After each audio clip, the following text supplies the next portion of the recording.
మిత్రులందరికీ నమస్కారం. కనిశెట్టి సురేష్ బాబు, ప్రజా రాజకీయ వేదిక కన్వీనర్, అలాగే న్యాయవాది.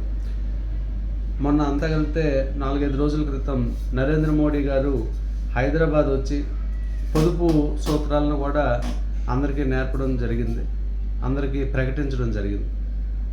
అయితే ఈ లోపునే ప్రకటించినటువంటి 2 రోజులకే బంగారం మీద దిగుమతి సుంకం 6% ఉన్నదాన్ని 15% పెంచేశారు.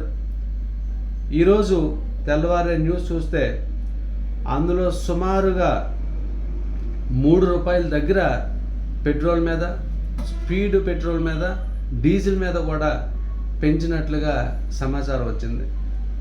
అయితే ఇక సామాన్యుడిగా ఒక ప్రశ్న ఏంటంటే, ఇప్పుడు సంక్షోభం ఉంది, యుద్ధం నేపథ్యంలో హార్మోజ్ జలసంధి దగ్గర ఉన్నటువంటి నేపథ్యంలో ఆయిల్ దిగుమతి చేసుకోవడం కొద్దిగా ఇబ్బందికరంగా జరుగుతుంది. ఇందువరకు మనం ఒప్పుకుందాం. ఈ సంక్షోభం తీరితే ఈ పెంచినటువంటి సుంకాన్ని, ఈ పెంచినటువంటి ధరను తగ్గిస్తారా అంటే సమాధానం లేదు. ఎందుకంటే క్రూడ్ ఆయిల్ ధరలు చాలా తక్కువగా ఉన్నప్పుడే దుర్మార్గంగా ధరలను పెంచి అమ్మినటువంటి మన దగ్గర రేపు ఈ సంక్షోభం తర్వాత ఇప్పుడు పెంచినటువంటి ₹3 తగ్గిస్తారా అంటే అది ప్రశ్నార్థకమే. తగ్గించవచ్చు, 3 పైసలో లేదా 2 పైసలో తగ్గిస్తారు.